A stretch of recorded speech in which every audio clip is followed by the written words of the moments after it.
Hey guys, today is October 11. It's around 6:20 p.m. at sasamahan ko si Mama sa kanyang appointment today. Magpapagupit po siya ng kanyang buhok. So she have appointment at around 6:45. So kailangan na namin umalis kasi hahanapin pa namin yung bahay. Yan si Mama. Guys, alis na kami ni Mama. Pupunta kami doon sa tagagupit niya. So let's see mamaya kung magugustuhan niya yung gupit kasi masailat sa gupit niya. Let's go. So nandito na kami guys sa ano. Magpamasok lang tayo.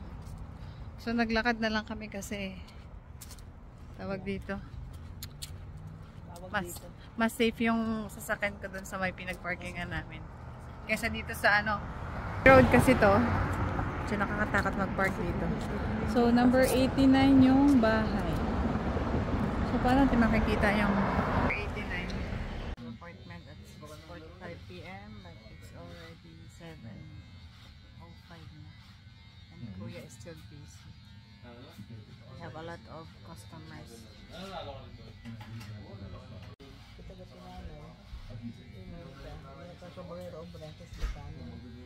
Guys, dito sa Canada, kapag magpapagupit ka ng buhok, you need to have an appointment.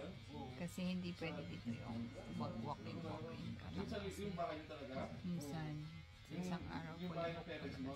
Like at this time, pulibok lang si Kuya kasi sa marami siyang customer. Kinuha na nila ng pera sa bangko? Or kung ano ng balance yun ang binayaran mo? Yung balance lang. Anong pang? We're done. We have appointment at 6:45.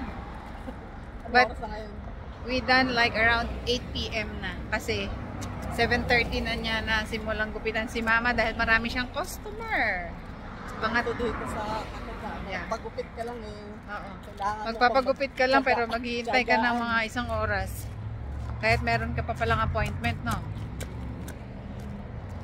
Pero at least natapos na. At it's already 8 p.m. na. Padilim na ako.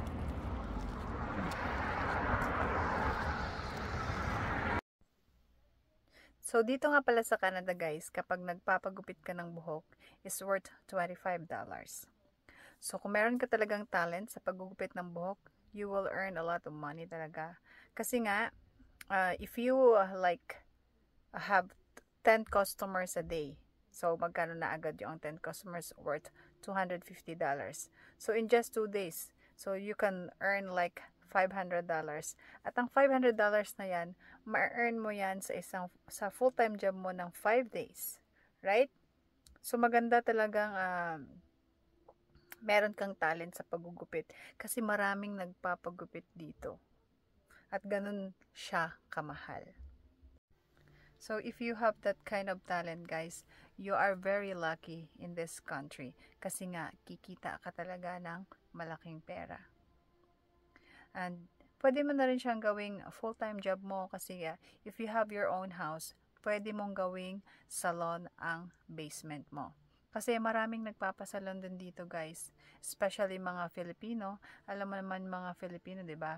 Mahilig talaga magpa-beauty yan, magpaganda. Kaya kapag meron kang talent sa ganyan, yung paggugupit, yung salon, pagkukulay ng buhok, dito sa Canada guys, kikita ka talaga. Maging masipag ka lang, kikita ka ng malaking pera sa ganyang klaseng trabaho.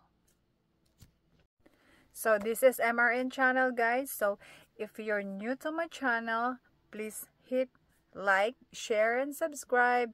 Thank you for watching guys and see you in my next vlog. Bye-bye!